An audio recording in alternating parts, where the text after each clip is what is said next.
Class 8 के बच्चों, good morning to all of you. पिछले क्लास में हमारा चैप्टर 1 हुआ था, जिसमें हम लोग एग्रीकल्चर के बारे में पढ़े थे। किस तरीके से एग्रीकल्चर प्रोसेस क्या है, खेती बाड़ी कैसे की जाती है, पशुपालन कैसे किया जाता है, इन सब के बारे में हम लोग पढ़े थे। अब हमारा दूसरा चैप्टर है microorganism our friend and foes. सबसे पहले इस शब्द का मतलब जानना है हमें कि microorganism our friend and foe का मतलब क्या है। माइक्रो ऑर्गेनिज्म का मतलब होता है सूक्ष्म जीव जंतु। Are those organism which can not be seen through naked eye, they can only be seen through microscope. एक ऐसा जीव जंतु, संसार के ऐसे जीव जंतुओं का समूह, ग्रुप, जो हमें नंगी आँखों से दिखाई नहीं देते हैं, उनको देखने के लिए केवल हमें माइक्रोस्कोप की ज़रूरत पड़ेगी। और माइक्रोस्कोप के द्वारा ही जिसे हम देख सकते हैं वही है माइक्रो ऑर्गेनिज्म। हिंदी में बोला जाता है सूक्ष्म जीव। उसके बाद आवर फ्रेंड एंड फो। अब ये जो जीव जंतु हैं ये हमारे दोस्त भी हैं और हमारे दुश्मन भी हैं। अब ये हमारे दोस्त कैसे हैं और दुश्मन कैसे हैं, इसी की पढ़ाई हमें इस चैप्टर में पढ़ना है। तो सबसे पहले तो माइक्रो ऑर्गेनिज्म का मतलब समझ गए, और इसको सिंपल डिफाइन किया जा सकता है कि these are simple organism can not be seen through naked eye, they can only be seen through microscope, and they are both useful as well as harmful organism present in our environment। हमारे वातावरण में ये जीव जंतु हैं, हमारे आसपास ये पाए जाते हैं। ये हवा में भी है, मिट्टी में भी है, जल में भी है, जीव जंतुओं के शरीर पर भी है, अंदर भी है, बाहर से भी रहते हैं ये जीव जंतु। ये सड़े गले मरे चीज़ों पर भी जन्म लेते हैं। तो यही जीव जंतु हमारे माइक्रो ऑर्गेनिज्म कहलाते हैं। उसके बाद है and major group of micro organism. तो माइक्रो ऑर्गेनिज्म जो शब्द है या ये जो समुदाय है, इसमें किस किस तरह के जीव जंतु रखे गए हैं, ये उनका मतलब ग्रुप कौन कौन सा है। तो माइक्रो ऑर्गेनिज्म में जो ग्रुप होते हैं उनका नाम है bacteria, algae, fungi, protozoa and virus. ये 5 ग्रुप मिलाकर बने हैं माइक्रो ऑर्गेनिज्म। ऊपर के क्लास में वायरस को इस ग्रुप में नहीं लिया गया है। जब हम लोग बहुत ऊपर वाले क्लास में जाएंगे तो वायरस को हटाया गया है, लेकिन फिलहाल हमें वायरस को भी माइक्रो ऑर्गेनिज्म की ही श्रेणी में लेंगे। इसके कुछ कारण है कि माइक्रो ऑर्गेनिज्म में इसको क्यों लिया जाएगा और क्यों नहीं लिया जाएगा। हमने अभी बताया कि वायरस को माइक्रो ऑर्गेनिज्म की श्रेणी में नहीं लिया गया है अपर के क्लास में, लेकिन छोटे बच्चों के क्लास में इसको भी इसी ग्रुप में लिया गया है। तो ये याद रखना है कि ये 4 ग्रुप जो हुए, जिसका नाम है प्रोटोजोआ पहला, फंगस, अलगी, बैक्टीरिया और वायरस, ये 5 जीव जंतुओं के समूह को मिलाकर बना है माइक्रो ऑर्गेनिज्म। इसे ही हम सूक्ष्म जीव कहते हैं। उसके बाद है friendly micro organism and harmful micro organism. अब इस पर हम बात करते हैं। फ्रेंडली मतलब ऐसे सूक्ष्म जीव जंतु जो हमारे दोस्त हैं और ऐसे सूक्ष्म जीव जंतु जो हमारे दुश्मन हैं। अब इस पर हम बात करेंगे तो देखिए, कुछ ऐसे माइक्रो ऑर्गेनिज्म हैं जिनका हम लोग रोज रोज इस्तेमाल करते हैं, जिनकी आवश्यकता हमें है। जैसे दूध से दही बनाना है तो लैक्टोबैसिलस बैक्टीरिया की ज़रूरत है। चाय की पत्तियों में सुगंध पैदा करना है, वहाँ भी बैक्टीरिया है। चमड़ा, स्किन जो जानवरों का होता है, खाल जो होता है, उसकी टैनिंग करने में, उसके ऊपर के बाल को हटाने में, उसकी सफाई करने में भी माइक्रो ऑर्गेनिज्म की ज़रूरत होती है। माइक्रो ऑर्गेनिज्म मिट्टी में भी होते हैं, जो मिट्टी की उपजाऊ शक्ति को बढ़ाते रहते हैं। माइक्रो ऑर्गेनिज्म के द्वारा ही जूट से रेशे निकाले जाते हैं। देखा होगा आप लोगों ने गांव में कि पटुआ जो होता है, पटसन जिसको कहते हैं, इसको बोझा बांध के लोग पानी में, पोखरी, तालाब में डाल देते हैं। बाद में उससे रेसे अलग करके और उसको बाद में बोरा उड़ा के बनाने के काम में आता है।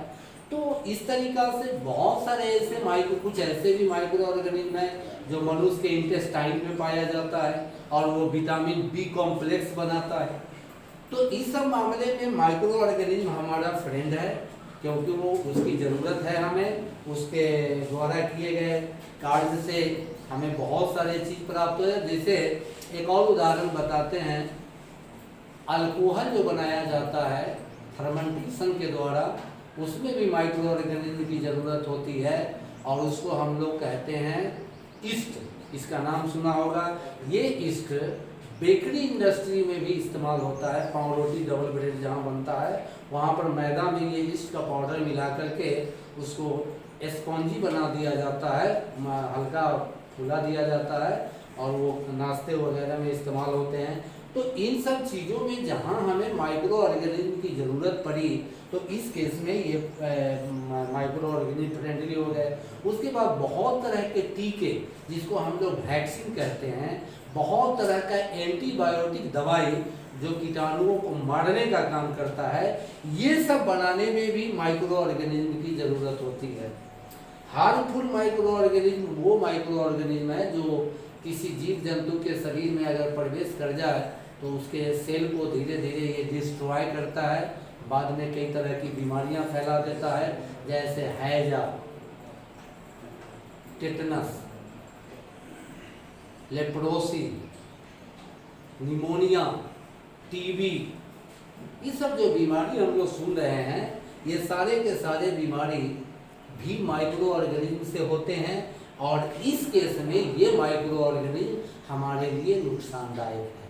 तो माइक्रो ऑर्गेनिज्म हमारा फ्रेंड भी है और वो भी है, क्योंकि अगर इससे हमें कुछ यूजफुल चीज़ें प्राप्त होती है तो उस केस में ये माइक्रो ऑर्गेनिज्म हमारा फ्रेंड है। और अगर कहीं ये बीमारी फैलाती है, हमारे खेत खलिहान को नष्ट करती है, कृषि के कार्य में बाधा पहुंचाती है, उत्पादन में रोक लगा देती है, फलों को खराब कर देती है, शरीर में तरह तरह की बीमारियां पैदा कर देती है, तो उस केस में हमारा माइक्रो ऑर्गेनिज्म हमारा फो यानी दुश्मन की तरह हमारा व्यवहार करता है। स्ट्रक्चर माने बनावट, संरचना, एंड हैबिटेट माने रहने की जगह। हैबिटेट का मतलब होता है वासस्थान ऑफ माइक्रो ऑर्गेनिज्म। तो देखिए, माइक्रो ऑर्गेनिज्म तो वो जंतु है जो सीधे आंख से दिखाई देगा ही नहीं, वो तो हम लोग जब भी देखेंगे तो माइक्रोस्कोप की मदद से देखेंगे और उस माइक्रोस्कोप की मदद से देखने के बाद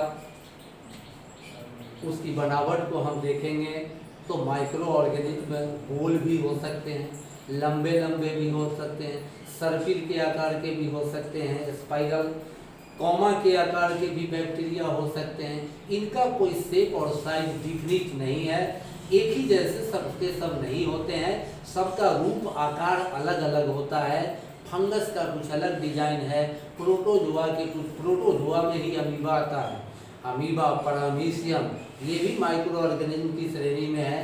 तो इन सबका जो डिजाइन है, शेप साइज जो है वो अलग अलग होता है, वैरी करता है, एक जैसे नहीं होते हैं। हैबिटेट का मतलब होता है आवास। अभी हमने बताया कि ये सब जगह पाए जाते हैं, हवा में भी हैं, मिट्टी में भी मिलेगा, जल में भी मिलेगा, जीव जंतु के शरीर के अंदर भी मिलेगा, पैरासाइट के रूप में रहता है। उसके अलावा सड़े गले मरे चीज़ों पर भी ये पाया जाता है। तो इसका मतलब हो गया कि microorganism are found everywhere, हर जगह पाए जाते हैं। अंटार्कटिका महाद्वीप में भी होगा, जहाँ सालों भर बर्फ रहती है, जहाँ का टेम्परेचर हमेशा माइनस में होता है। ऐसे दुर्गम जगह पे, ऐसे असहनीय ठंड में भी माइक्रो ऑर्गेनिज्म हो सकते हैं। उबलते पानी में भी माइक्रो ऑर्गेनिज्म हो सकते हैं, खौलता हुआ पानी में भी माइक्रो ऑर्गेनिज्म हो सकता है।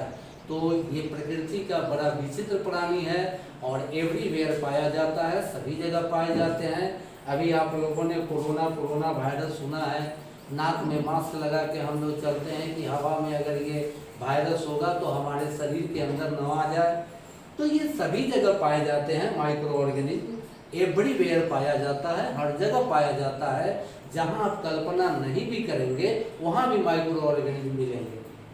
Nutrition is micro organism. Nutrition का मतलब माइक्रो ऑर्गेनिज्म कैसे खाता पीता है, कैसे वो अपने शरीर का विकास करता है। तो माइक्रो ऑर्गेनिज्म का न्यूट्रिशन दो प्रकार का होता है। कुछ माइक्रो ऑर्गेनिज्म ऑटोट्रॉफिक भी होते हैं, कुछ माइक्रो ऑर्गेनिज्म हेटेरोट्रॉफिक भी होते हैं।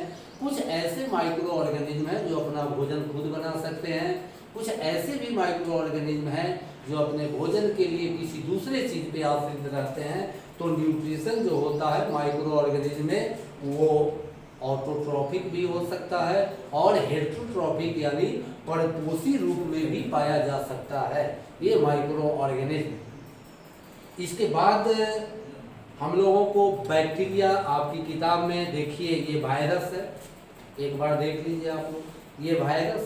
ये वायरस का फोटो है, देखिएगा तो मिलता जुलता, अगर टीवी में देख रहे होंगे तो कोरोना वायरस की तरह ये भी वायरस मिलता जुलता है। और ये सब जो देखिए, ये जो फिगर है किताब के अंदर ये बैक्टीरिया है, ये जो फिगर है ये भी बैक्टीरिया है, ये पैरामीशियम है, ये अलगी है, फिर ये माइक्रो ऑर्गेनिज्म में ये वायरस हैं, बहुत तरह के होते हैं, इधर भी ये बैक्टीरिया है। तो तरह तरह के बैक्टीरिया, तरह तरह के वायरस, अलग अलग उनका रूप आकार होता रहता है और इस तरीका से वो हर जगह व्याप्त होते हैं, दुनिया में हर जगह वो पाए जाते हैं।